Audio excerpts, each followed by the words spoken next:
Hello everyone. आज हम लोग क्लास 6 के chapter number first hour history में कौन कौन सी टॉपिक को पढ़ेंगे उस पर डिस्कस करेंगे। ठीक है, तो सबसे पहला जो टॉपिक होगा वो होगा हमारा हिस्ट्री। सेकेंड टॉपिक हम लोग डिस्कस करेंगे टाइम फ्रेम के बारे में। और इस टाइम फ्रेम में कौन कौन से टाइम आते हैं, जैसे पहला जो आता है वो होता है प्री हिस्ट्री,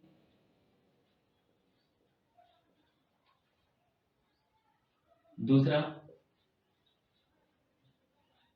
प्रोटो हिस्ट्री और लास्ट हिस्ट्री। हिस्ट्री को भी तीन टाइम फ्रेम में डिवाइड किया गया है, उसको भी हम लोग पढ़ेंगे। उसमें पहला है एंशियंट, दूसरा मिडिल और तीसरा मॉडर्न। उसके बाद थर्ड टॉपिक हम लोग डिस्कस करेंगे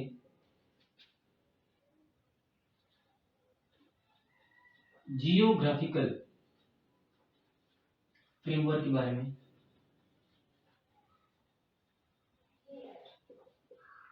अगला टॉपिक है सोर्सेस। हिस्ट्री के जानने के सोर्सेस कौन कौन से हैं उसके बारे में डिस्कस करेंगे। पहला सोर्स जो है वो है आर्कियोलॉजिकल सोर्स,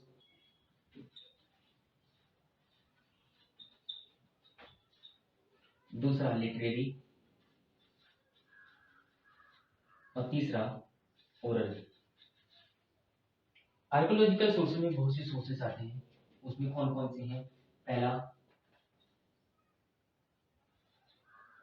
इंस्क्रिप्शंस, दूसरा कॉइन्स, तीसरा मोन्यूमेंट्स, चौथा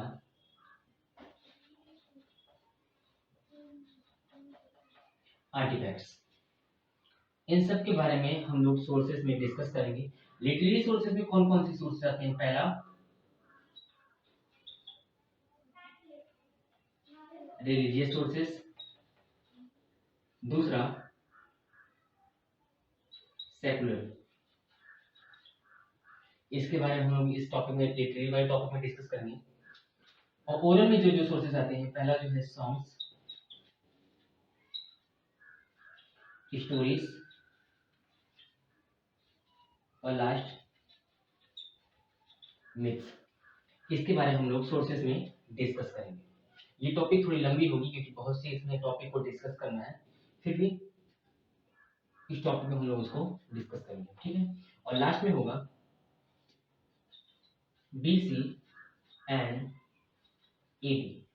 बीसी जिसे बीसीई भी बोला जाता है और एडी जिसे सीई भी बोला जाता है। तो हम लोग इस पहले चैप्टर आवर हिस्ट्री में कौन कौन सी टॉपिक को डिस्कस करेंगे उस पर बात की है। पहला टॉपिक जो होगा वो खुद हिस्ट्री ही होगा, इंट्रोडक्शन रीडिंग। और उसके बाद टाइम फ्रेम। टाइम फ्रेम में pre history, proto history, history को हम लोग समझेंगे। हिस्ट्री को जिस पार्ट में डिवाइड किया गया उसको भी हम लोग इसी टॉपिक में समझेंगे। फिर उसके बाद जियोग्राफिकल फ्रेमवर्क जो जो है उसको हम लोग जो हिस्ट्री को अफेक्ट करते हैं उसके बारे में पढ़ेंगे। अगला टॉपिक होगा सोर्सेस। सोर्सेस में हम लोग archaeological sources, literary sources, oral sources पढ़ेंगे। और लास्ट टॉपिक होगी BC and AD. Hello everyone, आज हम लोग हिस्ट्री के बारे में पढ़ेंगे। ठीक, तो सबसे पहले समझते हैं कि हिस्ट्री होता क्या है। हिस्ट्री जिसे हिंदी में इतिहास बोला जाता है। इतिहास, ये वर्ड हिस्ट्री जो है वो आया कहां से। हिस्ट्री वर्ड ग्रीक की दो वर्ड से मिलकर बना है। पहला वर्ड जो है वो है हिस्टो और दूसरा वर्ड जो है वो है हिस्टोरियो। हिस्टो का मतलब होता है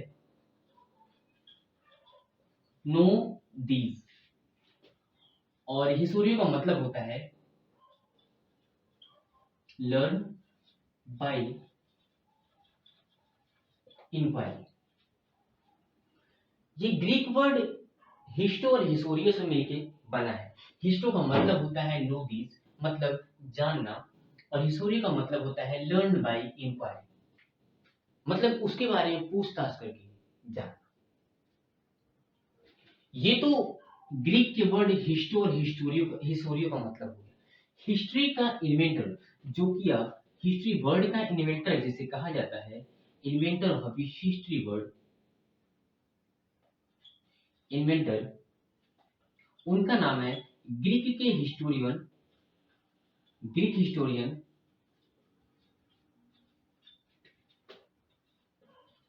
हीरोडोटस।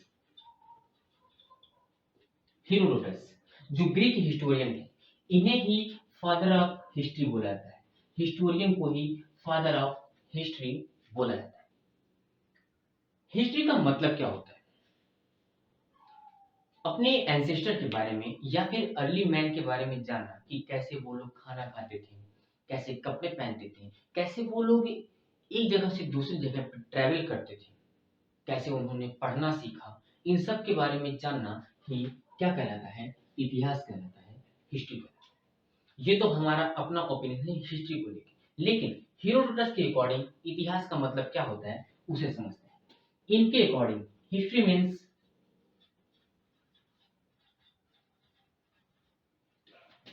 स्टडी और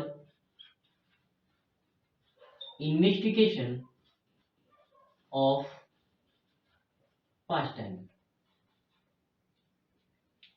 मतलब इतिहास, पिछले समय के बारे में पढ़ना या पिछले समय के बारे में जानना ही क्या कहलाता है? इतिहास कहलाता है। ये था हेरोडोटस के अकॉर्डिंग। इतिहास जो कि बहुत से सब्जेक्ट की मदर कही जाती है, बहुत से सब्जेक्ट की जननी कही जाती है, सिर्फ इसे छोटे से वर्ड में डिफाइन करना बहुत ही कॉम्प्लिकेटेड है, बहुत ही मुश्किल है। या कहिए कि हिस्ट्री जो है वो शुरू के लोगों के बारे में, कैसे earliest man started living their life, वहां से स्टार्ट होता है हिस्ट्री।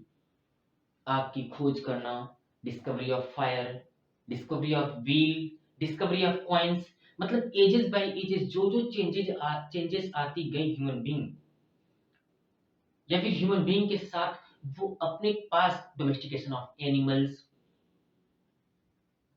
बहुत से ऐसे चेंजेस जो ह्यूमन बीइंग लाता गया अपने साथ रहने वाले लोगों के साथ या फिर अपने में, उन सब के बारे में जानना ही क्या कहलाता है? इतिहास कहलाता है, हिस्ट्री कहलाता है। सपोज करिए एक सिस्टम जो पहले आया करता था, पहले हुआ करता था, एंशिएंट टाइम में लोग वैसे ही यूज करते थे, जिस सिस्टम को बुलाता था बार्टर सिस्टम। उस सिस्टम के अकॉर्डिंग किसी भी एक्सपेंसिव चीज के बदले में कोई किसी को चीप चीज पकड़ा देता था। तो उस सिस्टम को बंद किया गया, उस सिस्टम को बंद करने के लिए लाया गया कॉइन। कॉइन बार्टर सिस्टम को बंद करने के लिए उस सिस्टम को बोला जाता था बार्टर सिस्टम। मतलब किसी भी चीज के बदले में किसी चीज को देना, और वो चीज जो है वो एक्सपेंसिव है या चीप है उससे फर्क नहीं पड़ता। फिर बाद में उसको बंद किया गया, वहां पे लाया गया कॉइन्स। कॉइन्स का लाने का मतलब यही था कि किसी भी चीज की एक फिक्स रेट कर दी जाए, यह बता दिया जाए कि वह जो चीज है उसका एक्चुअल प्राइस कितना है। उस सिस्टम को लाने के बाद यह कॉइन्स कैसे कैसे, फिर जब कॉइन्स को लाया गया तो सिर्फ कॉइन्स को रोका नहीं गया, उस कॉइन्स में बहुत से चेंजेस करे गए, जैसे सिल्वर कॉइन्स यूज किया गया, फिर गोल्डन कॉइन्स यूज किया गया और ब्राउन कॉइन्स यूज किया गया। फिर कॉइन्स को हटा के नोट्स लाए गए। इन सब में जो एवोल्यूशन होता गया, वो चेंजेस होते चले गए, वही सब कुछ। सिर्फ ये तो मैं एक वर्ड मतलब एक सिस्टम के बारे में बता रहा हूँ, लेकिन सिर्फ इतनी तक ही। हिस्ट्री से ही हमें जानने को मिलता है कि कैसे एक गलत किंग की गलत डिसीजन ने पूरी डायनेस्टी को चेंज करके रख दिया। तो इन सब के बारे में जानने के लिए हमें एक सब्जेक्ट की स्टडी करनी पड़ती है, और वह सब्जेक्ट जो है वो है हिस्ट्री। एक अलग वर्ड में अगर इसे डिफाइन किया जाए तो समझिए कि अर्लीस्ट पीरियड से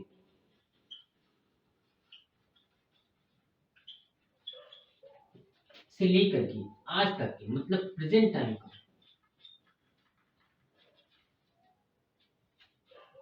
जो ह्यूमन बीइंग है उसके बीच में जो चेंजेस आते चले हैं, उन सब के बारे में जहां से हमें जानकारी प्राप्त होती है, जहां से हमें पता चलता है, वह सब्जेक्ट, वह विषय इतिहास कहलाता है। अर्लीस्ट पीरियड से लेकर के प्रेजेंट टाइम के बीच का जो सारा का सारा इवोल्यूशन था, चेंजेस थे, उन सब के बीच में हिस्ट्री जो है वो ब्रिज की तरह काम करता है। और इसी इतिहास के थ्रू ही हमें पता चलता है कि कैसे ages by ages human being में चेंजेस होते चले। इस टॉपिक में चूंकि इंट्रोडक्शन वीडियो था, तो इस तरह से हमें सिर्फ और सिर्फ हिस्ट्री को ही डिफाइन किए हैं। अगले टॉपिक में हम समझते हैं कि हिस्ट्री के टाइम फ्रेम कौन कौन से हैं, हिस्ट्री को जानने के सोर्सेस कौन कौन से हैं, उसको हम लोग अगले टॉपिक में अगली वीडियो में क्लियर करेंगे। हेलो एवरीवन, आज हम लोग दूसरे टॉपिक टाइम फ्रेम या फिर टाइम पीरियड ऑफ हिस्ट्री के बारे में डिस्कस करेंगे।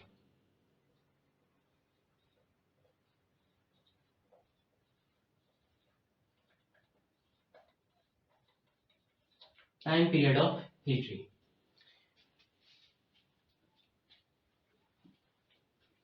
हमारा अतीत बहुत समय से चला आया। इतिहासकारों ने, हिस्टोरियंस ने उसी अतीत को 3 पार्टों में डिवाइड किया है। उसी 3 पार्ट को हम इस टॉपिक में डिस्कस करेंगे। उसी 3 पार्ट को हम इस टॉपिक में पढ़ेंगे। ठीक है, तो सबसे पहला टॉपिक जो है वो है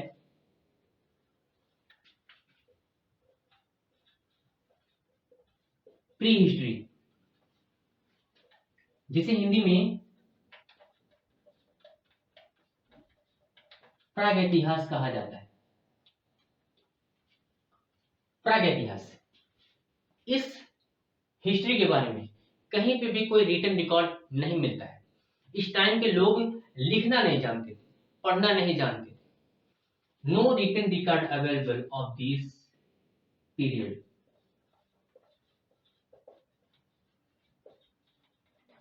नो रिटन रिकॉर्ड। इस हिस्ट्री के बारे में, प्री हिस्ट्री के बारे में, प्रागैतिहास के बारे में कोई लिखित साक्ष्य नहीं मिलता है। ठीक, ये टाइम पीरियड स्टोन एज से स्टार्ट होता है। स्टोन एज, जिसे पाषाण काल कहा जाता है। पाषाण काल इस टाइम से स्टार्ट होता है। इसके बारे में हमें जमीनों के अंदर से मिली ऑर्नामेंट्स, टूल्स, कॉइन्स और भी बहुत सी चीजों के बारे में, और भी बहुत सी चीजों की हेल्प से हमें पता चलता है इस हिस्ट्री के बारे में, प्री हिस्ट्री या फिर प्रागैतिहास के बारे में। ठीक है, इस टाइम के लोग जो हुआ करते थे वो नोमैड्स होते थे। नोमैड्स का मतलब होता है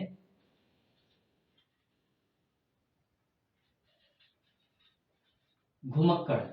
नोमैड्स का मतलब होता है घुमक्कड़। इनकी लाइफ जो होती थी वो नोमैडिक लाइफ होती थी, घुमक्कड़ी लाइफ,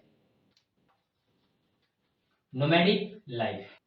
इनकी लाइफ जो होती थी वो नोमैडिक लाइफ हुआ करती थी, घुमक्कड़ी जीवन। घुमक्कड़ी कहने का मतलब यह कि वह एक जगह पे रहते नहीं थे। कभी फूड की खोज में, कभी पानी की खोज में वह एक जगह से दूसरी जगह पे जाया करते थे। इसी वजह से इनकी लाइफ जो कही जाती थी वो नोमैड्स लाइफ, या फिर सॉरी, इनको जो कहा जाता था वो नोमैड्स कहा जाता था, और इनकी लाइफ जो होती थी वो नोमैडिक लाइफ कही जाती थी। अगला टॉपिक हम लोग डिस्कस करेंगे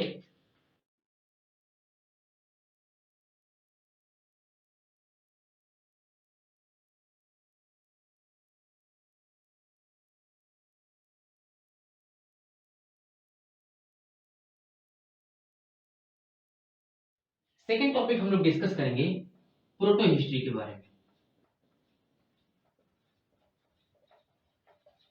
प्रोटो हिस्ट्री, जिसे हिंदी में बोला जाता है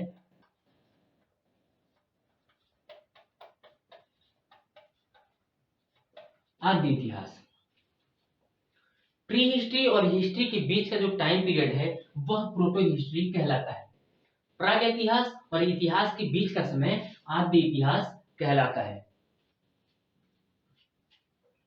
इस टाइम पीरियड के बारे में रिटन रिकॉर्ड तो है, रिटन रिकॉर्ड मिलता है, लेकिन उसमें क्या लिखा गया है वो आज तक समझ में नहीं आया है। उनका लिखने का जो तरीका होता था वो पिक्टोग्राफ होता था।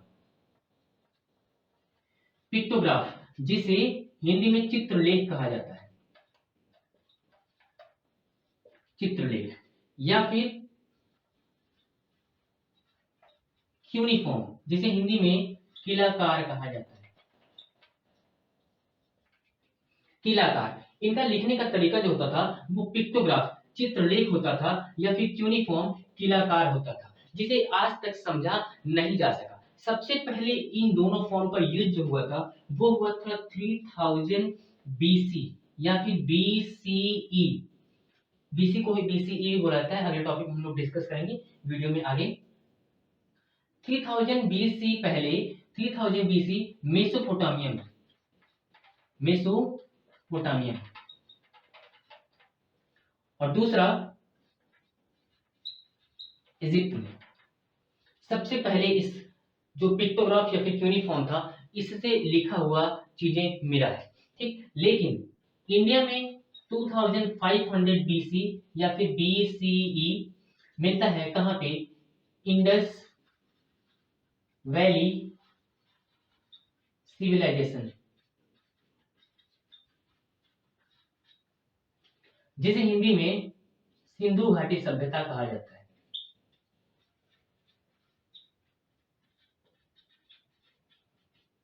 सिंधु घाटी सभ्यता। यहाँ प्रोटो हिस्ट्री के बारे में या फिर आद्य इतिहास के बारे में अपने इंडिया में इंडस वैली सिविलाइजेशन के बारे। इंडस वैली सिविलाइजेशन एक ऐसा सिविलाइजेशन था जहाँ के लोग लिखे पढ़े होते थे, उनको लिखना पढ़ना आ गया था, लेकिन किस तरह से लिखते थे, क्या लिखते थे, उसे आज तक समझा नहीं जा सका, क्योंकि उनके लिखने का तरीका जो होता था वो या तो पिक्टोग्राफ होता था या फिर क्यूनिफॉर्म होता था। ओके, अगला टॉपिक हम लोग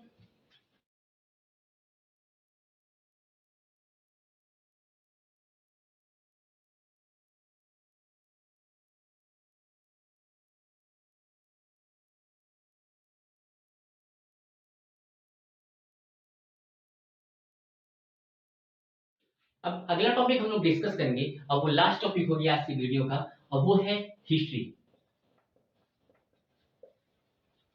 जिसे हिंदी में इतिहास कहा जाता है।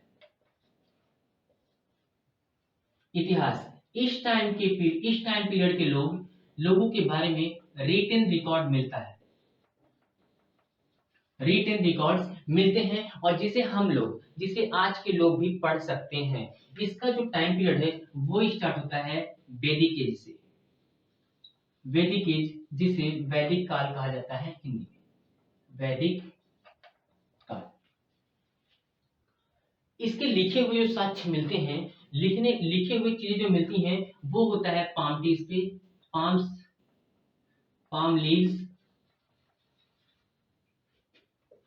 या फिर skin of animals, barks of trees, या फिर केव्स और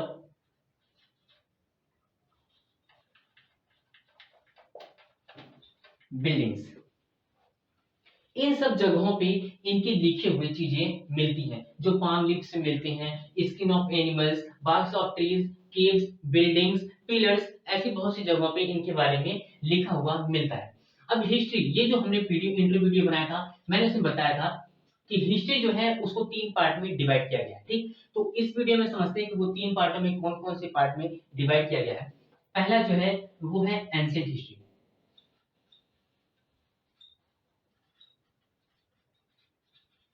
एंशिएंट हिस्ट्री जो वैदिक एज से स्टार्ट होता है, वैदिक एज से स्टार्ट होता है, वैदिक काल से स्टार्ट होता है, और 8th सेंचुरी तक, 8वीं शताब्दी तक चलता है। दूसरा जो है वो है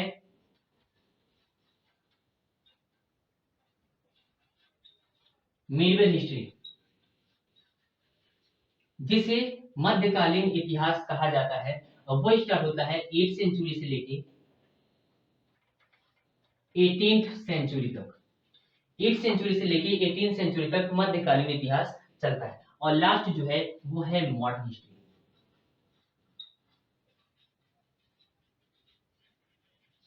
मॉडर्न हिस्ट्री जिसे आधुनिक इतिहास कहा जाता है, वो चलता है 18th सेंचुरी से लेके टिल टुडे, आज तक। मॉडर्न हिस्ट्री 18th सेंचुरी से लेके आज तक का समय कहलाता है। मिडिल हिस्ट्री को भी पार्ट में डिवाइड कर दिया गया है। वो 8th सेंचुरी से लेके 13th सेंचुरी तक, फिर 13th सेंचुरी से लेके 18th सेंचुरी तक डिवाइड किया गया है। तो इसको हम लोग अगले जब भी पढ़ेंगे मिडिल हिस्ट्री के बारे में, तो उस टॉपिक पे डिस्कस करेंगे कि कहां से कहां तक का टाइम फ्रेम जो है उसे किस किस नाम से जाना जाता है। ठीक, तो ये था आज का टाइम पीरियड ऑफ हिस्ट्री, मतलब इतिहास के कौन कौन से टाइम फ्रेम या फिर टाइम पीरियड हैं उसके बारे में।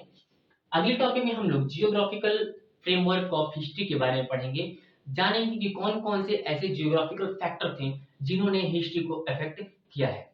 ओके, हेलो एवरीवन, आज हम लोग अगले टॉपिक जियोग्राफिकल फ्रेमवर्क के बारे में पढ़ेंगे।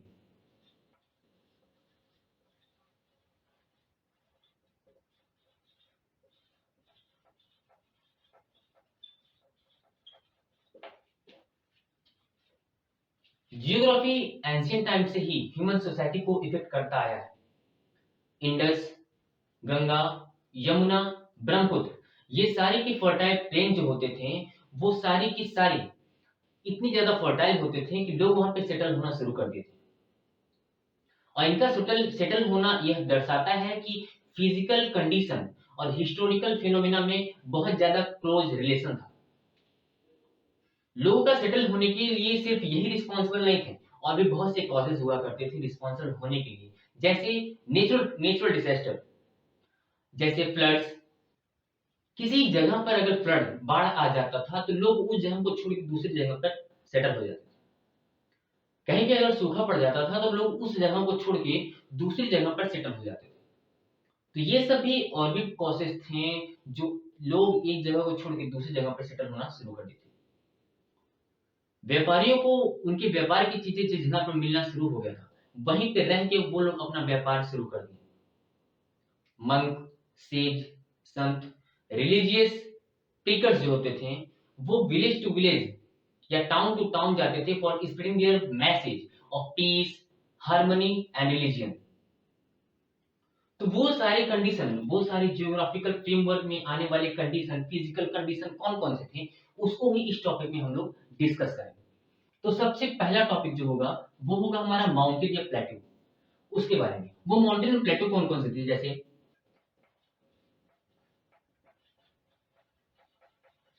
The Himalayas,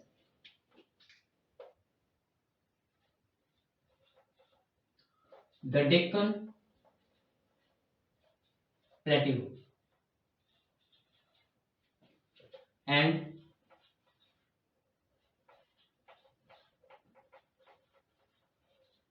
the Vindhya range. ये माउंटेन है और ये भी माउंटेन है, जबकि ये प्लेटो है। इसके बारे में हम लोग पढ़ते हैं। ये फिजिकल कंडीशन थी जिसकी वजह से हिस्ट्री को इफेक्ट पड़ता है। कैसे पड़ता है वो देखिए। ये हिमालय जो था वो इंडिया के लिए, इंडिया के नॉर्थ में एक बैरियर की तरह काम करता था, आज भी करता है। जहां से लोगों का आना बड़ा मुश्किल था। आक्रमणकारी जब भी वहां से आने की कोशिश करते थे तो वो फेल हो जाते, क्योंकि बहुत सी हाइट पे 8,848 मीटर ऊपर चढ़ना होता, फिर वहां से आना पड़ता था इंडिया में, जो एक बैरियर की तरह काम करता है इंडिया के लिए, इंडिया को बचाता था। तो वहां से आना, वहां से किसी भी आक्रमणकारी का इंडिया में आना बड़ा मुश्किल हुआ करता था। हाँ, इसका नॉर्थ और वेस्ट का प्लेस जो था वो उसकी हाइट जो थी वो कम थी, जिसकी वजह से वहां से लोग आए और इंडिया में सेटल होना शुरू कर दिए थे, आक्रमणकारी भी और व्यापारी भी। ये जो प्लेस है वो प्लेटो पठार, जो साउथ में है, ये साउथ में डेक्कन का प्लेटो जो था वो एक ऐसा प्लेस था जहां पे रॉक्स बहुत ज्यादा हुआ करते थे, चट्टान बहुत ज्यादा हुआ करता था, जिसकी वजह से यहाँ पे किसी भी रूलर के लिए रूल करना बहुत कठिन हो गया था। इसी वजह से ये एक ऐसा प्लेस हो गया था जहां पे रूलर अपना रूलिंग पावर अच्छे से इस्टेब्लिश नहीं कर पाया। अगली टॉपिक आती है विंध्या रेंज। ये माउंटेन जो कि डिवाइडर की तरह काम करता है, डिवाइडर की तरह काम करता है। ये एक ऐसा डिवाइडर था जो इंडिया को साउथ और नॉर्थ ये दो पार्ट में डिवाइड करते हैं। यहाँ पे जब साउथ में नॉर्थ में, पूरे नॉर्थ में आर्यन लोगों का डायनेस्टी फैल रहा था, आर्यन लोगों की डायनेस्टी जब पूरे नॉर्थ में फैल रही थी, तो ये लोग पूरे हिमालय से स्टार्ट करते हैं ये अपना डायनेस्टी बनाना, और धीरे धीरे साउथ की तरफ बढ़ते रहते हैं। वहां पे बढ़ते हैं तो बीच में एक रेंज पड़ता है, वो होता है विंध्या रेंज। फिर वहां से वो लोग पार करके उस साइड नहीं जा पाते, साउथ पे इंटर नहीं कर पाते हैं। क्यों? क्योंकि ये जो विंध्या रेंज थी उसको पार कर पाना इनके लिए मुश्किल था, जिसकी वजह से यहाँ पे इन लोगों की डायनेस्टी जो थी वो साउथ की तरफ बढ़ नहीं पाई। जब पूरे भारत में, पूरे नॉर्थ में आर्यन डायनेस्टी फैल रहा था, उस वक्त साउथ में द्रविड़ फैल रहे थे, द्रविड़ अपना एम्पायर स्टैब्लिश कर रहे थे। तो ये फिजिकल कंडीशन थे, ये फिजिकल कंडीशन है जिसकी वजह से पूरी पूरी हिस्ट्री जो थी वो बदल गई। अगर ये नहीं होता, विंध्या रेंज नहीं होता, तो आर्यन जो था वो नॉर्थ की तरफ भी इंटर कर जाते हैं और वहां की हिस्ट्री जो थी वो बदल सकती थी। अगर ये हिमालय का रेंज नहीं होता तो वहां इंडिया में आज न जाने कौन कौन से और भी आक्रमणकारी आ चुके होते। अगर यहाँ पे रॉक्स नहीं होता तो ये प्लेटी भी शायद विकसित होता, ये प्लेटी भी शायद बढ़ा हुआ होता। अगली टॉपिक आती है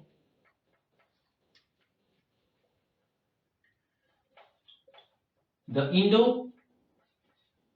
Gangetic plane.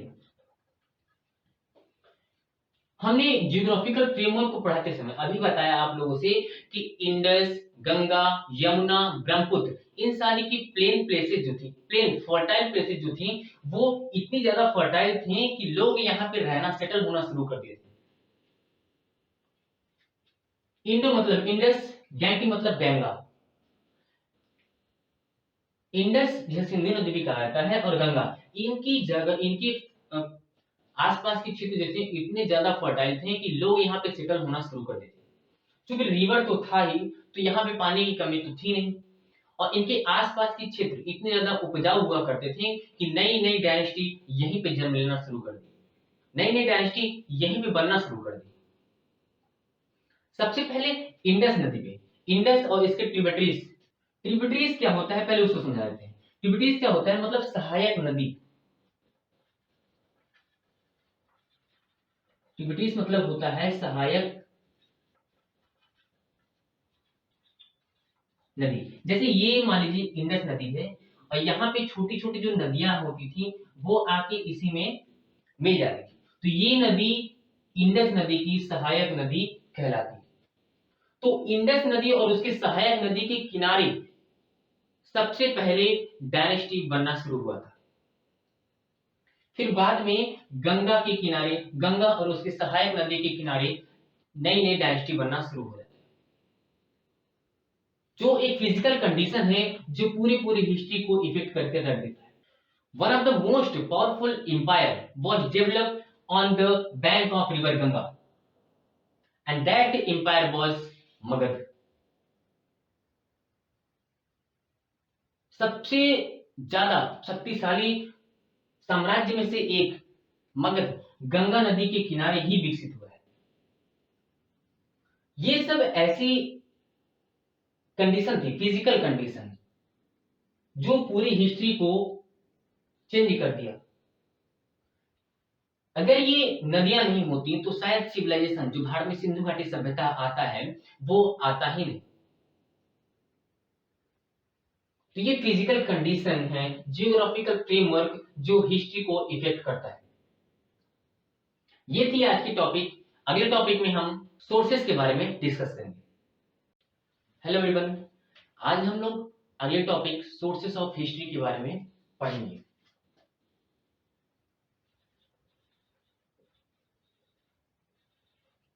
Sources of history. History को पढ़ने के लिए, हिस्ट्री को समझने के लिए, उसके सोर्सेस को जानने के लिए हमें अपने पास्ट के उस एविडेंसेस को समझना पड़ेगा, उसके रिकॉर्ड्स को समझना पड़ेगा। और जिस एविडेंस को हम लोग पढ़ने जा रहे हैं वही क्या कहलाता है, सोर्सेस कहलाता है। इस सोर्सेस को हिस्टोरियंस ने 3 अलग अलग भागों में डिवाइड किया। तो इस टॉपिक में, इस वीडियो में हम लोग पहले टॉपिक आर्कोलॉजिकल सोर्स के बारे में पढ़ेंगे। पहला जो है वो archaeological source.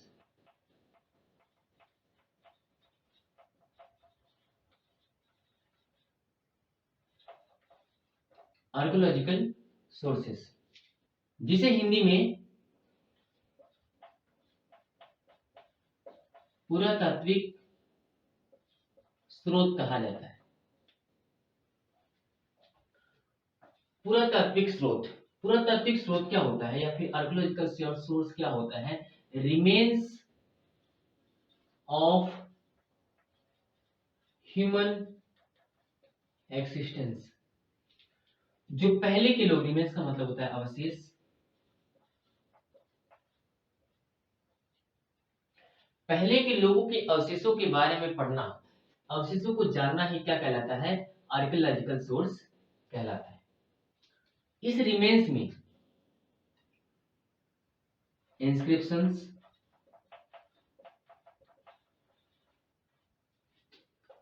Coins, monuments,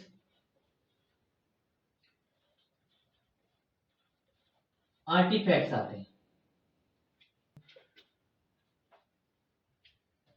archaeological sources के बारे में जो पढ़ते हैं, study of archaeological sources, study of archaeological sources, जो आर्कियोलॉजिकल सोर्सेस के बारे में पढ़ते हैं उसको बोला जाता है आर्कियोलॉजिस्ट,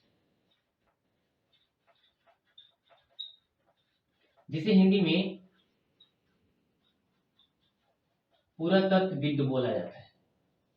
पुरातत्वविद, ठीक। ये था आर्कियोलॉजिकल सोर्सेस। आर्कियोलॉजिकल सोर्सेस को हिंदी में पुरातात्विक स्रोत कहा जाता है। जैसे ह्यूमन रिमेन्स जो थे, अवशेष जो होते हैं, उसके बारे में पढ़ना ही क्या कहलाता है? आर्कियोलॉजिकल सोर्स कहलाता है। उसमें कौन कौन सा होता है? Inscriptions, coins, monuments, artefacts. ये सारे, इस सारे को हम, ये सब जो लिखा हुआ है इसको अभी हम टॉपिक में आगे वीडियो में डिस्कस करेंगे। यही सब वो सोर्सेस होते हैं जो आर्कियोलॉजिकल सोर्स कहलाते हैं। आर्कियोलॉजिकल सोर्सेस के बारे में जो पढ़ते हैं उन्हें बोला जाता है आर्कियोलॉजिस्ट या फिर पुरातत्वविद, ठीक है। तो ये हमें जमीन के अंदर से मिलते हैं, कहीं कहीं भी मिल जाते हैं जमीन के अंदर से। तो ये सोर्सेस के बारे में चलिए हम लोग पढ़ते हैं। तो सबसे पहले हमको पढ़ना है इसमें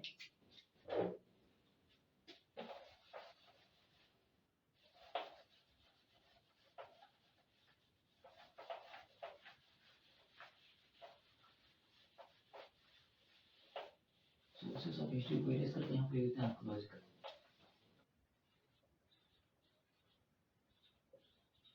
आर्कियोलॉजिकल सोर्सेस में हम लोग पढ़ रहे हैं ये सब। यहाँ पे टॉपिक बनाए थे आर्कियोलॉजिकल सोर्सेस। इसमें हमको पहला पढ़ना है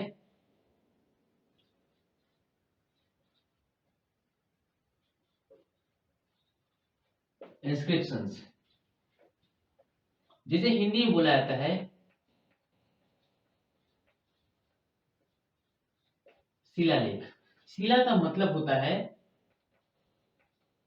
पत्थर और लेख का मतलब होता है लिखना या फिर लिखा हुआ, ठीक। तो ऐसे आर्कियोलॉजिकल सोर्सेज जो पत्थर पे लिखे, जो पत्थर पे लिखे हो वो क्या कहलाते हैं? इंस्क्रिप्शन कहलाते हैं। कहीं कहीं पे यह मेटल पे भी मिल सकता है, लेकिन ज्यादातर जो होते हैं वो कहाँ मिलते हैं?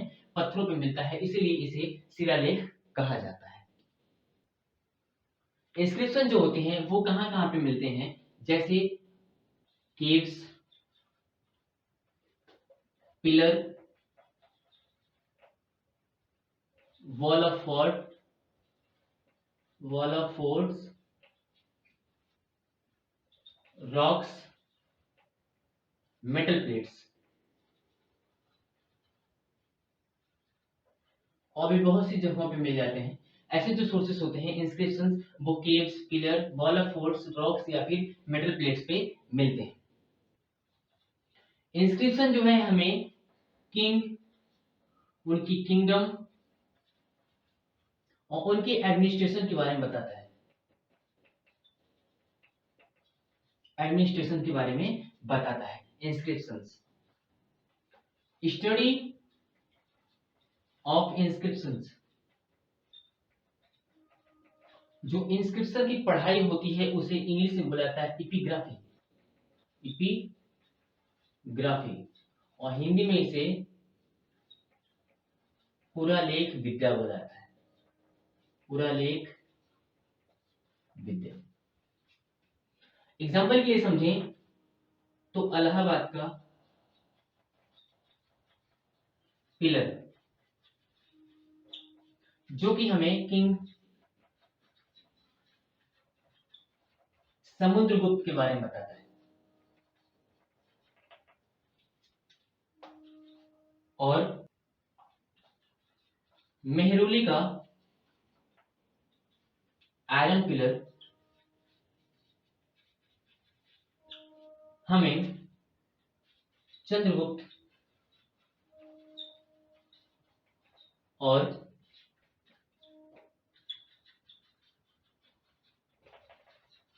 विक्रमादित्य के बारे में बताता है। इंस्क्रिप्शन, इंस्क्रिप्शन का मतलब होता है शिलालेख, पत्थर पर लिखा हुआ। कहीं कहीं भी हम मेटल पे मिल जाते हैं। ये ज्यादातर caves, pillar, wall of fort, rocks, metal plates और भी जगहों पे मिलते हैं। ठीक, और भी जगहों पे लिखे हुए होते हैं। किंग्स, किंगडम्स और एडमिनिस्ट्रेशन, मतलब वो किंग के बारे में, उसके किंगडम के बारे में, मतलब और उसके एडमिनिस्ट्रेशन के बारे में बताता है कि उसका वो एडमिनिस्ट्रेशन कैसे चलाता था। जो इंस्क्रिप्शन की पढ़ाई होती है उसे एपिग्राफी या फिर हिंदी में पुरालेख विद्या बोला जाता है। इलाहाबाद का पिलर जो है वो किंग समुद्रगुप्त के बारे में बताता है, और मेहरौली का आयरन पिलर जो है वो चंद्रगुप्त मौर्य और विक्रमादित्य के बारे में बताता है। तो चलिए अगला टॉपिक अब पढ़ते हैं हम लोग।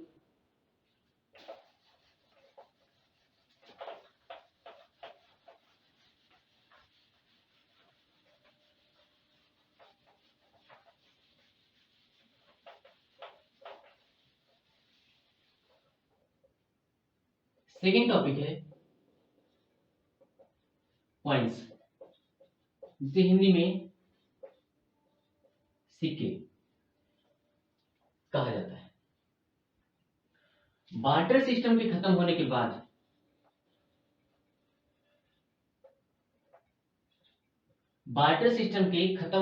बाद मार्केट में मनी के रूप में, पैसे के रूप में जो आता है वो क्या आता है?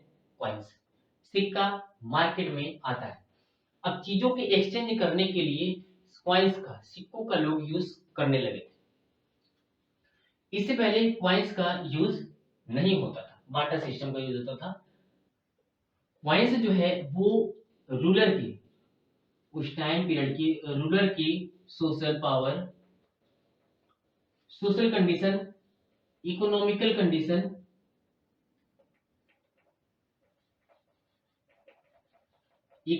कंडीशन, और उस समय के रूलर के पावर के बारे में बताता था। एग्जाम्पल के लिए समझिए, मिन्हाजुल सिराज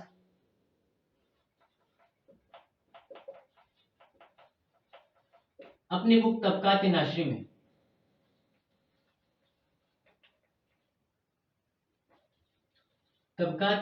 में रजिया के बारे में लिखते हुए कहता है कि रजिया अपने द्वारा चलाए गए सिक्कों पे, अपने द्वारा चलाए गए कॉइन्स पे लिखवाती थी, डॉटर ऑफ इल्तुतमिश। मिन्हाजुल सिराज अपनी बुक तबकात नशरी में लिखता है कि रजिया अपने समय जो सिक्के को चलाती थी उसमें लिखती थी डॉटर ऑफ इल्तुतमिश। ये चूंकि रजिया जो है वो 40 लोगों का, जो 40 गुलाम जो थे उनके ग्रुपों की, उनके विरुद्ध जाके वहां की क्वीन बनी थी। तो उसमें एक डर था, मिनाजुल सिराज कहता है, ये मैं अपनी बात नहीं बताऊं, मिनाजुल सिराज कहता है कि उसमें एक डर था जिसकी वजह से वह लिखवाती थी डॉटर ऑफ इल्तुतमिश, ताकि लोगों को पता चले कि वह कौन है। कॉइन्स पे उस समय के रूलर के बारे में, या फिर रूलर का नाम, ईयर, कौन सी ईयर में वो बना है, और उस रूलर का टाइम पीरियड भी लिखा होता था, जिससे यह जानने में बड़ी आसानी होती थी कि क्या उस समय इंडिया से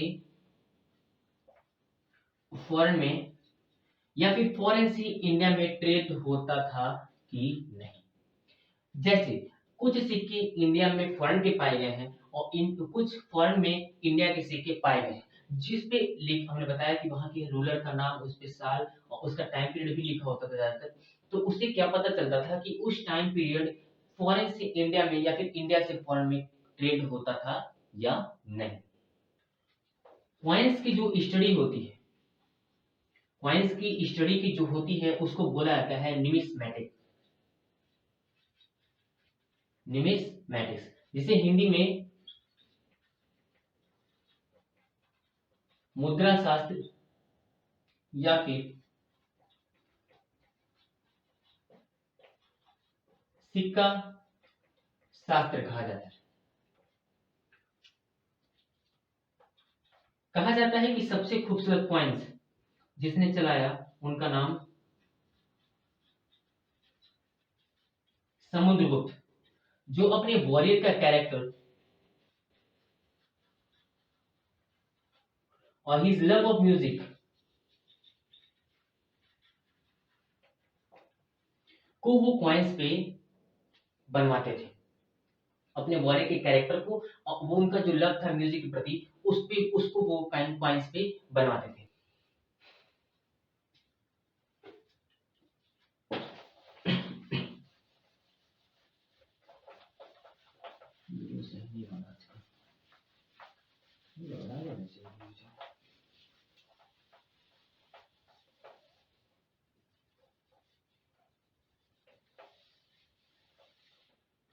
अगला टॉपिक है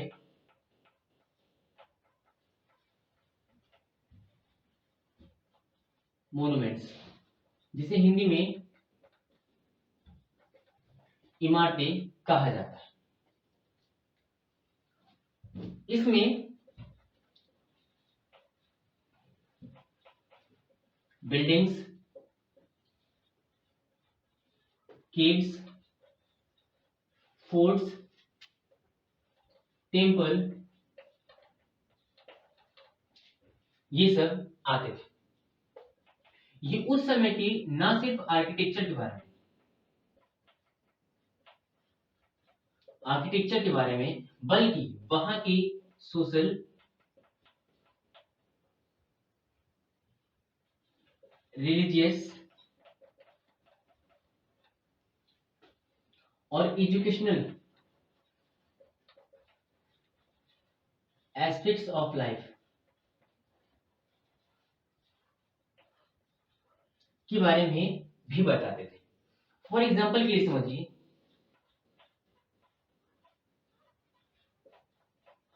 सोल टेम्पल ऑफ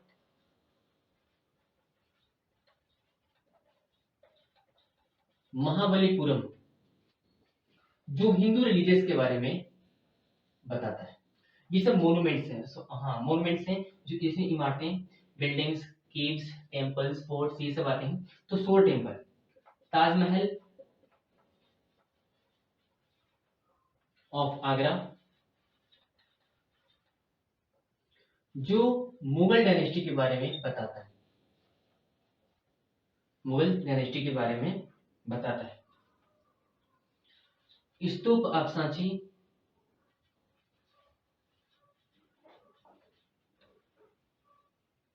जो एमपी में है, ये हमें बुद्धिस्ट के बारे में बताता है। नालंदा एंड विक्रमशिला यूनिवर्सिटी, जो कि बिहार में है, यह हमें एजुकेशनल, उस समय की एजुकेशनल कंडीशन को बताता है। अजंता एंड एलोरा केव्स, जो महाराष्ट्र में है, यह हमें आर्ट एंड इनकी उस समय के सोशल कंडीशन के बारे में बताता है। ये सारे के सारे मोन्यूमेंट्स हैं, इमारतें हैं, जो हमें उस समय के रूलर के बारे में बताती हैं, उस समय की रूलर की सोशल, रिलीजियस, एजुकेशनल कंडीशन को बताता है कि उस समय उनका सोशल कंडीशन कैसा था, रिलीजियस उनके यहाँ कैसी-कैसी हुआ करते थे और एजुकेशनल लाइफ उनका कैसा था।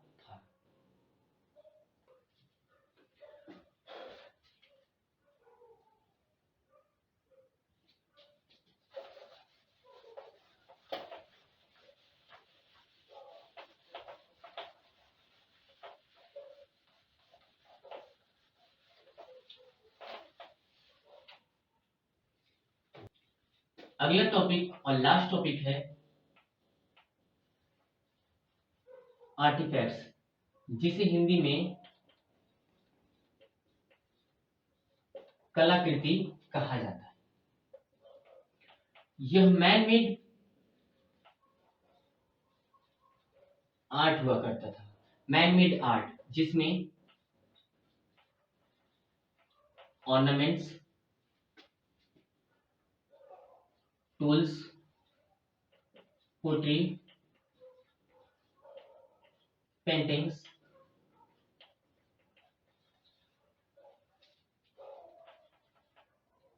स्कल्पचर्स और चीजें आते थे। इससे आर्टिफैक्ट से उस समय की सोशल, कल्चरल,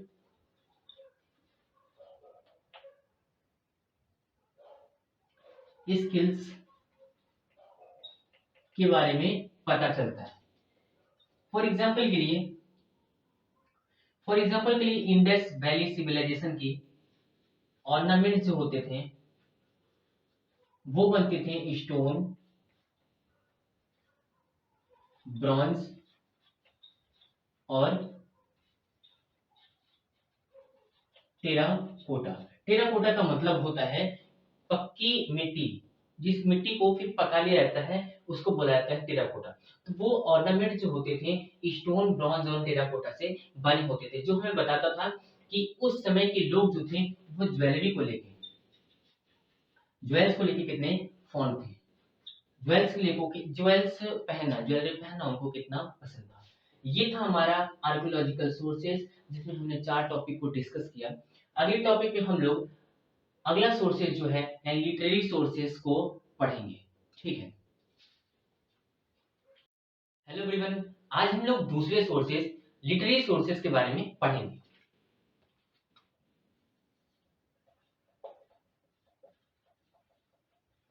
लिटरेरी सोर्सेज, जिसे हिंदी में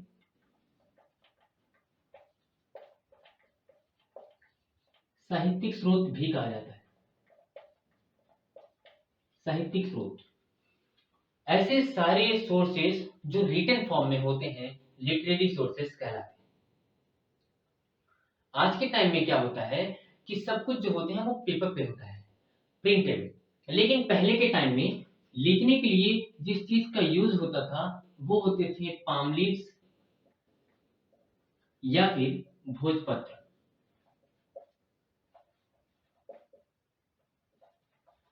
भोजपत्र, और इस पे राइटर अपने ही हाथों से लिखते थे, अपने ही हाथों से लिखते थे और उसे बोला जाता था, वो जो लिखावट होती थी मतलब अपने ही हाथों से लिखना, वो क्या कहलाता है, मैन्युस्क्रिप्ट्स कहलाता है।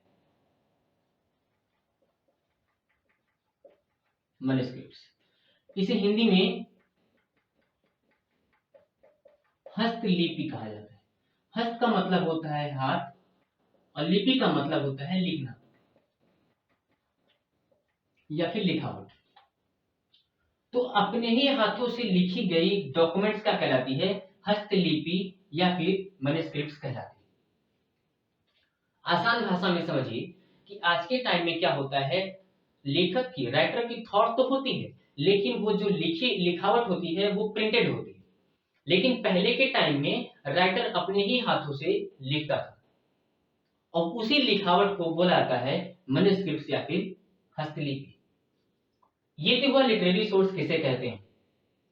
अब लिटरेरी सोर्सेज जो टाइप है उसके बारे में पढ़ते हैं, जो पार्ट है उसके बारे में पढ़ते हैं। ठीक।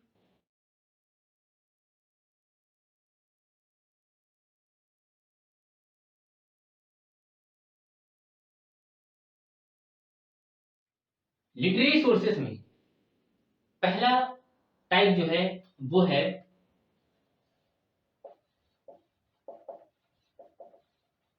रिलीजियस लिटरेचर, जिसे हिंदी में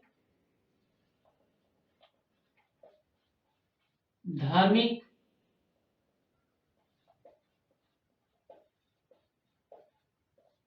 साहित्य कहा जाता है।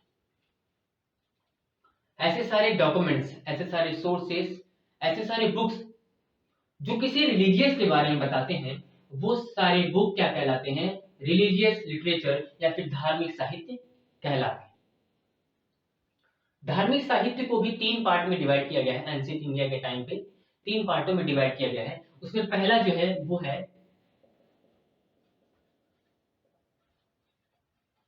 हिंदू। ये जो हिंदू के रिलीजियस लिटरेचर हैं, उसमें पहला आता है वेद, दूसरा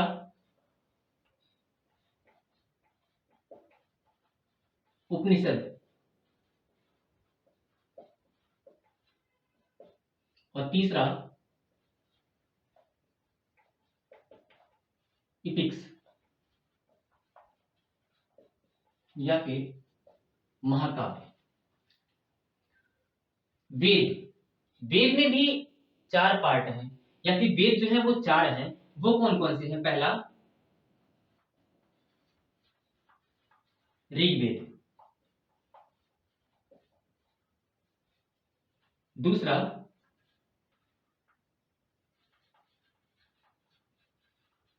सामवेद, तीसरा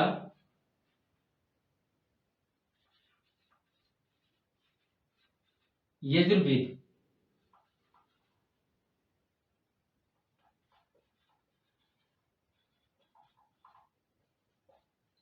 चौथा अथर्ववेद,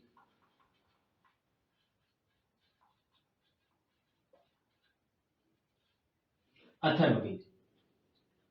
ऋग्वेद जो है वो सबसे पुराना वेद कहा जाता है।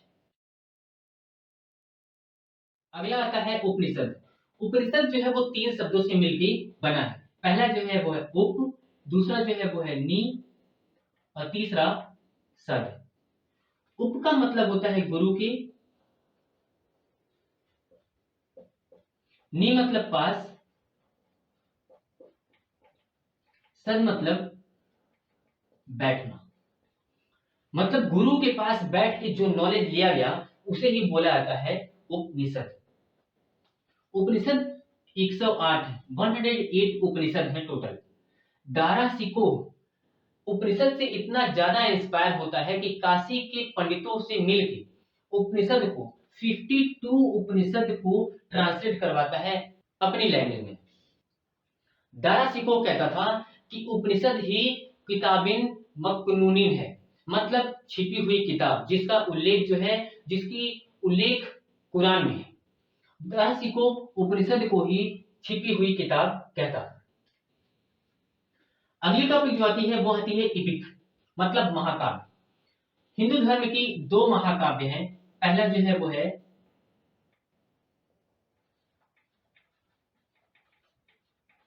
रामायण,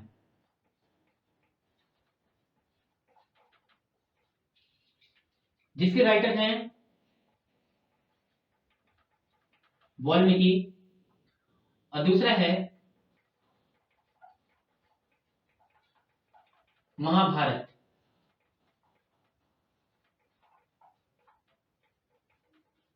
जिसके राइटर हैं वेद व्यास। महाभारत को एंशिएंट टाइम में जय नाम से जाना जाता था। जय। महाभारत के अकॉर्डिंग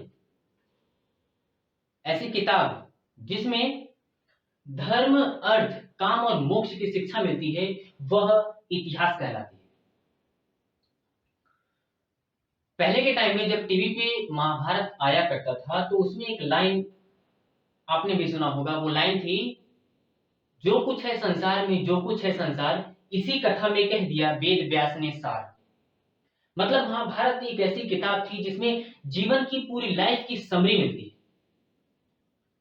इसीलिए महाभारत खुद को इतिहास और इतिहास में सर्वोत्तम बताता है। महाभारत को बहुत से राइटर ने अपनी अपनी लैंग्वेज में ट्रांसलेट करवाया, जिसमें द ग्रेट अकबर भी आते हैं। द ग्रेट अकबर अब्दुल कादिर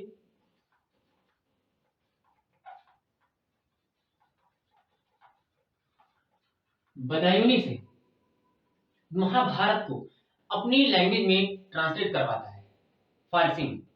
और वो इस बुक की जो प्रस्तावना लिखते हैं वो होते हैं अबू फजल।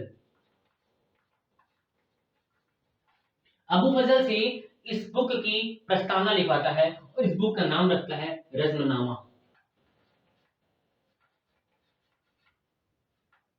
रज़्मनामा।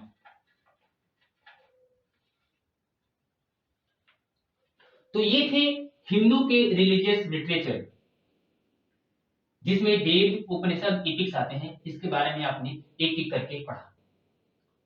अगला टॉपिक आता है,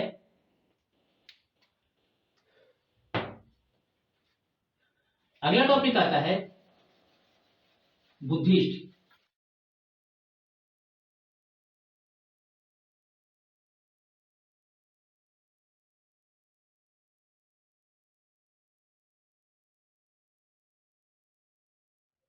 second topic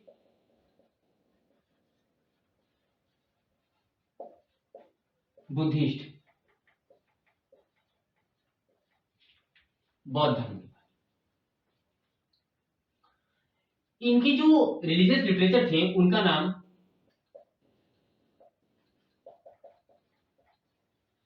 Tripitaka,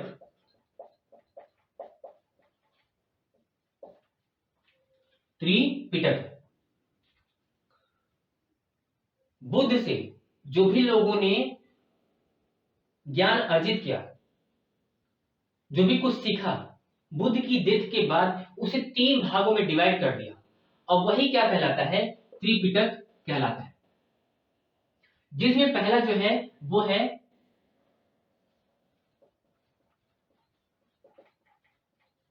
Sutta Pitaka,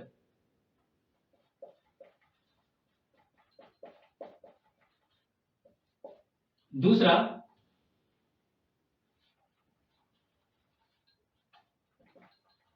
Vinaya Pitaka,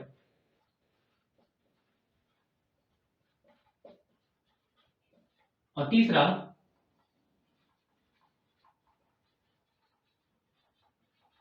Abhidhamma Pitaka.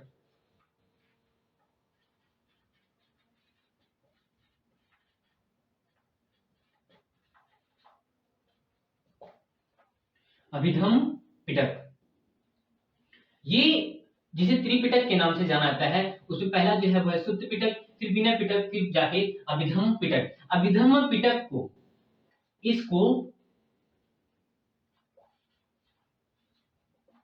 The Gita of Buddhist भी कहा जाता है।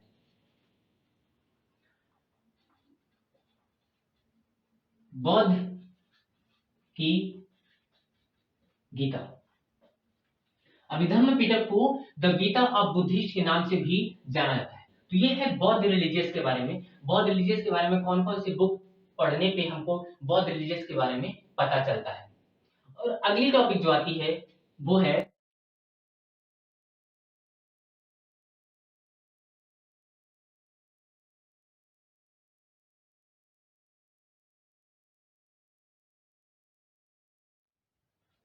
तीसरा टॉपिक जो है वो है जैन।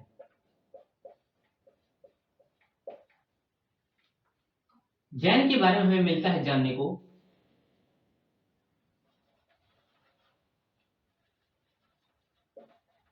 आगम। इस बुक से हमें जानने को मिलता है, जिसे पुराण भी कहा जाता है। और इनके जो नंबर हैं वो हैं 14। मतलब ये टोटल 14 बुक हैं। इस पुराण को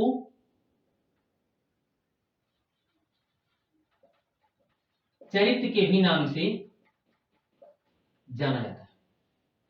मतलब जैन रिलीजियस के बारे में हमें आगम आगम से,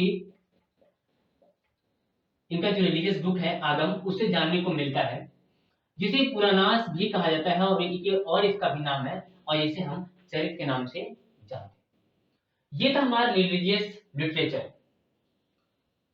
अगला टॉपिक आता है, अब ये रिलीजियस लिटरेचर में हमने 3 टॉपिक को पढ़ा, हिंदू, बुद्धिस्ट और जैन। अब रिलीजियस लिटरेचर के बाद अगला टॉपिक आता है, और वो है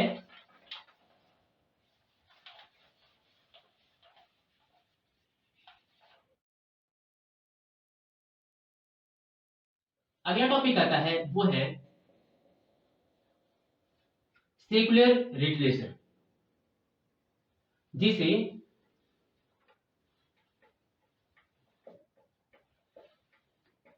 धर्मनिरपेक्ष साहित्य भी कहा जाता है हिंदी। नाम से ही पता चलता है धर्मनिरपेक्ष या फिर गैर धार्मिक कह लीजिए, गैर धार्मिक। नाम से ही पता चलता है गैर धार्मिक, मतलब कोई जिसका ऐसी बुक जिसमें किसी रिलीजियस के बारे में ना लिखा गया, वो सारे बुक क्या कहलाते हैं, सेकुलर लिटरेचर या फिर धर्मनिरपेक्ष साहित्य के नाम से जाने जाते हैं। धर्मनिरपेक्ष साहित्य में हमको क्या क्या पढ़ना है, चलिए उसको समझते हैं। पहला टॉपिक जो है वो है अकाउंट ऑफ फॉरेनर्स, जिसे विदेशी यात्रियों का विवरण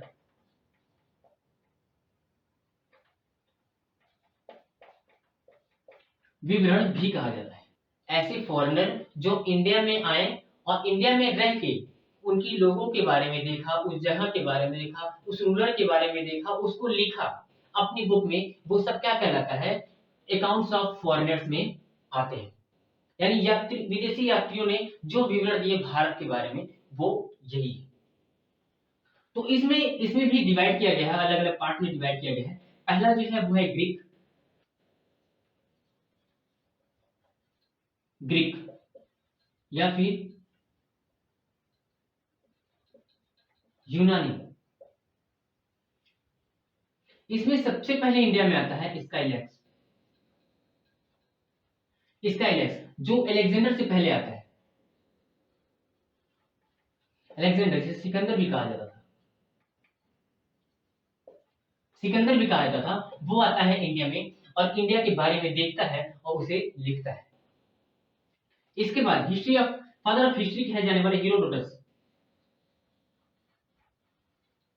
अपनी बुक में लिखते हैं, अपनी बुक हिस्टोरिका में भी इंडिया का विवरण करते हैं, इंडिया के बारे में थोड़ा बहुत लिखते हैं, यह जो था अकाउंट ऑफ फॉरेनर्स के नाम से जाना जाता है। ये तो थे ग्रीक। एक और ग्रीक थे, वो थे मेगास्थनीज, जो अपनी बुक इंडिका में इंडिया के बारे में लिखते हैं। ये सब ग्रीक ट्रेवलर थे जो भारत में आते हैं और भारत के बारे में अपनी बुक में लिखते हैं।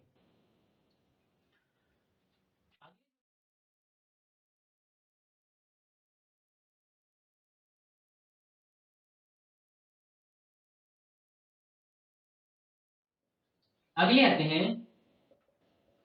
चाइनीज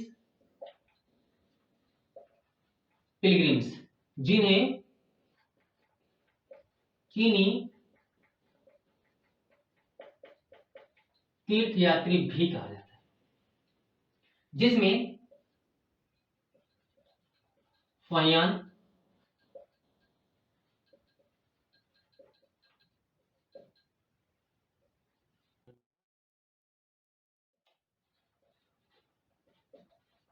हेनसांग,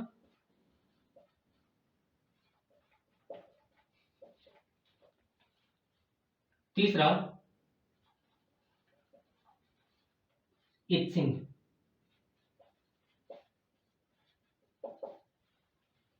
ये सारे के सारे चाइनीज पिलग्रिम थे।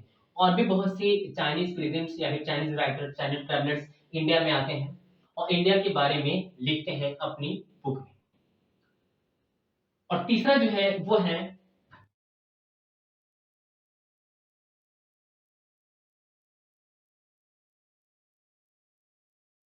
अगले आते हैं मुस्लिम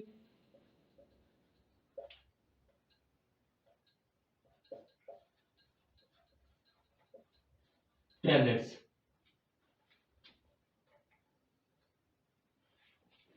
जिसमें सबसे पहले अल-बरूनी,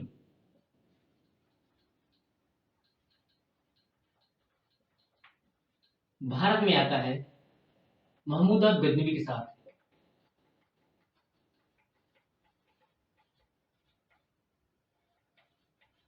महमूद गजनी के साथ, जो अपनी बुक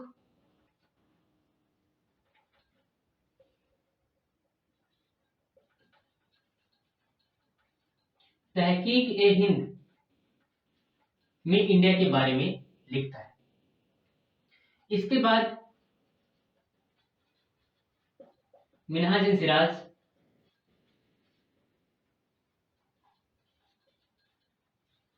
सुलेमान, अल-मसूदी, ऐसे बहुत से मुस्लिम ट्रैवलर्स इंडिया में आते हैं और इंडिया के बारे में लिखते हैं। ये था अकाउंट ऑफ फॉरेनर्स, यानी विदेशी यात्रियों के विवरण, जिसमें हमने 3 टॉपिक को पढ़ा। अगला जो आएगा,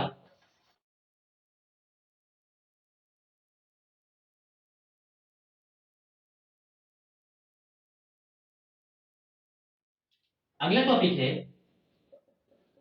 बायोग्राफी। बायोग्राफी जिसे हिंदी में जीवनी कहा जाता है। किसी एक लोग के बारे में अगर कोई दूसरा लिखता है तो वह उस व्यक्ति की जीवनी या फिर बायोग्राफी कहलाती है। एग्जाम्पल के लिए समझिए, अकबर के बारे में अबू फजल अपनी बुक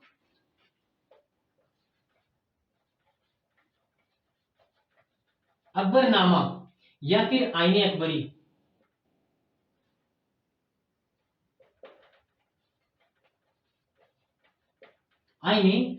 में लिखते हैं। तो यह बुक, मतलब ये जो बुक है वो अकबर का बायोग्राफी कहलाएगा। इस तरह से हुमायूं नामा लिखती है गुलबदन बेगम,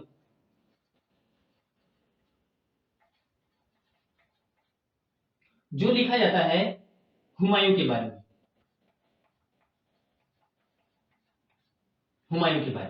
तो हुमायूं नामा हुमायूं का बायोग्राफी कहा जाएगा। मतलब किसी एक के बारे में अगर कोई दूसरा लिखता है तो वह उस व्यक्ति का बायोग्राफी या फिर जीवनी कहलाता है। अगली टॉपिक आती है ऑटोबायोग्राफी, जिसे हिंदी में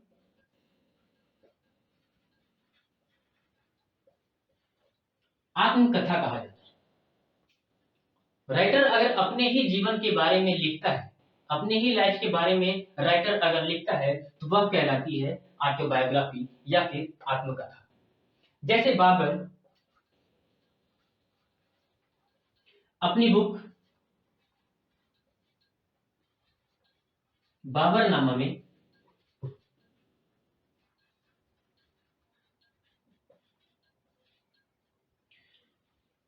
खुद के बारे में लिखता है, तो बाबरनामा बाबर का ऑटोबायोग्राफी कहा जाएगा। और अगली टॉपिक आती है, अगला और आखिरी टॉपिक आता है क्रॉनिकल्स। क्रॉनिकल्स का मतलब होता है अतीत के समय के बारे में या फिर उसकी घटनाओं के बारे में क्रमबद्ध विवरण कॉर्निकल्स कहलाता है। जैसे कौटिल्य का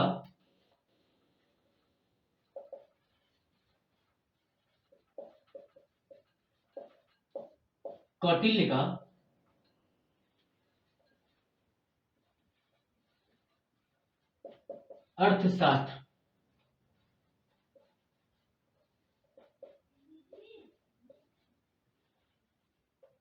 कल्हन का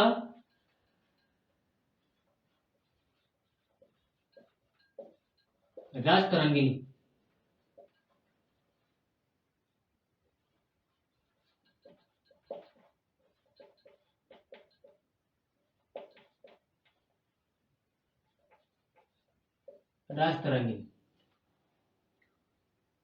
पाणिनि का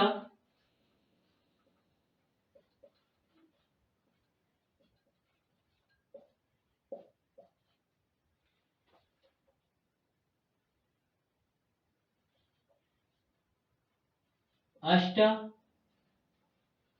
अध्यायी,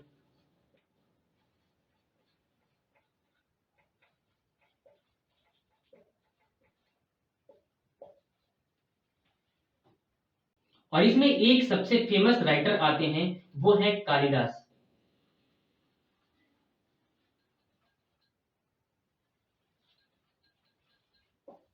जिनकी बुक है अभिज्ञान शकुंतलम।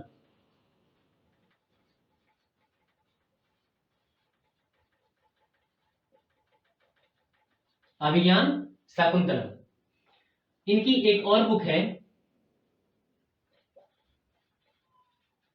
मेघदूत। कालिदास, जिसे महाकवि भी कहा जाता है, ये अपनी बुक अभिज्ञान शकुंतलम मेघदूतम मालविकाग्निमित्रम कुमार संभवम, इसमें ये इतनी अच्छी अच्छी किताबें लिखे हैं जिसकी वजह से इन्हें कालिदास को महाकवि के नाम से जाना जाता है। ब्रिटिश जब इंडिया में आते हैं, ये कालिदास के बारे में पढ़ते हैं, कालिदास की बुक के बारे में पढ़ते हैं, तब उन्हें एक टाइटल दे देते हैं, इंडिया का शेक्सपियर कह देते हैं कालिदास। ये सब जो सोर्सेज आपने पढ़ा वो सेकुलर लिटरेचर आता है, सेकुलर लिटरेचर कहा जाता है, जिसे धर्मनिरपेक्ष साहित्य भी कहा जाता है, गैर धार्मिक साहित्य भी कहा जाता है। तो ये रहा लिटरेरी सोर्सेज के बारे में। अगले वीडियो में हम लोग बात करेंगे ओरल सोर्सेज के बारे में। हेलो एवरीवन, आज हम लोग सोर्सेज ऑफ हिस्ट्री में अगला टॉपिक जो है ओरल सोर्सेज के बारे में पढ़ेंगे।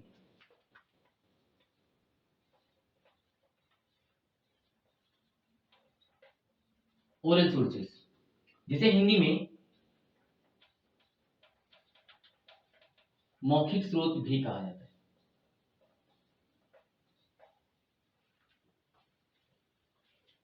किसी ऐतिहासिक घटना या टाइम पीरियड के बारे में ऐसी जानकारी जो उन लोगों द्वारा बताई जाती है या उन लोगों द्वारा सुनाई जाती है जिसके पास उसका एक्सपीरियंस या अनुभव होता है, मौखिक स्रोत या फिर ओरल सोर्सेज कहलाता है। ये सोर्सेज एक जनरेशन से दूसरे जनरेशन में सॉन्ग्स, स्टोरीज या मिथ के थ्रू पहुंचता है। ऐसे सोर्सेज जो होते हैं वो सिर्फ सुनी हुई होती हैं बातें। जैसे एक जनरेशन ने पहले कभी उस जनरेशन ने सुना, फिर अगले जनरेशन को सुनाया, वो जनरेशन अगले जनरेशन को सुनाता चलाया, उसके बारे में कोई रिटन रिकॉर्ड नहीं होता है, ना ही कोई आर्कियोलॉजिकल सोर्सेज टाइप के होते हैं। वो सारे सोर्सेज जो कहलाते हैं वो ओरल सोर्सेज या फिर मौखिक स्रोत कहलाते हैं। तो ये थी टॉपिक सोर्सेज के बारे में, जिसमें हमने आर्कियोलॉजिकल सोर्सेज, लिटरेरी सोर्सेज और ओरल सोर्सेज के बारे में पढ़ा। अब अगला टॉपिक जो आता है वो आता है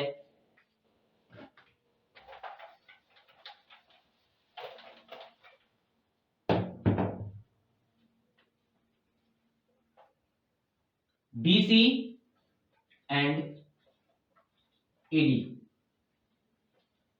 ये इस चैप्टर का आखिरी टॉपिक है। बीसी, इसे हिंदी में ईपू और ईडी, जिसे हिंदी में ई लिखा जाता है। तो चलिए समझते हैं बीसी और ईडी क्या होता है।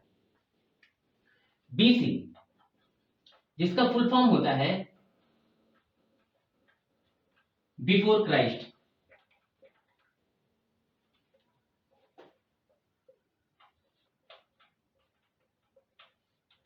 ईपू को ईसवी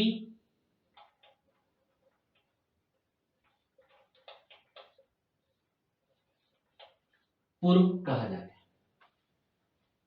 बिफोर क्राइस्ट मतलब क्रिश्चियन लॉर्ड जो जीसस क्राइस्ट थे, उनके उनके जन्म लेने के पहले का टाइम जो होता है वो बीसी कहलाता है या फिर ईसवी पूर्व कहलाता है।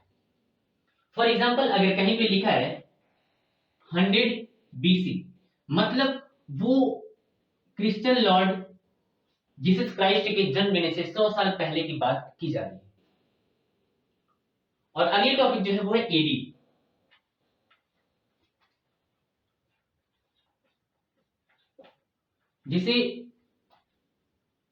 जिसका फुल फॉर्म है एनो डोमिनी। यह एक लैटिन वर्ड है जिसका मतलब होता है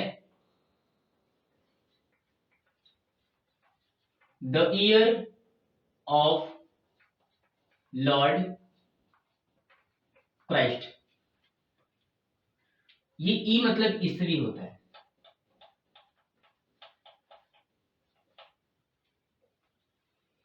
एनो डोमिनी एक लैटिन वर्ड है जिसका मतलब होता है the year of Lord Christ, मतलब जीसस क्राइस्ट के जन्म लेने के बाद का टाइम जो होता है वो ईडी कहलाता है या फिर ईसवी कहलाता है। फॉर एग्जाम्पल अगर कहीं पे लिखा है 100 एडी, मतलब जीसस क्राइस्ट के जन्म लेने के बाद 100 साल के टाइम के बाद यहां पे की जा रही है। अब एक नया वर्ड जुड़ता है इसमें, अब वो होता है ईरा। ये क्या है?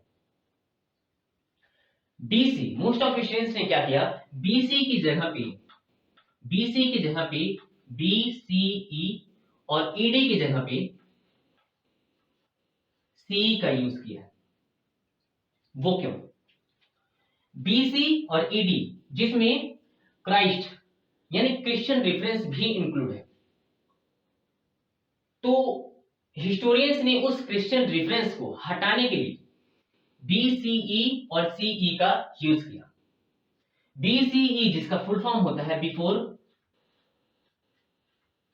कॉमन इरा,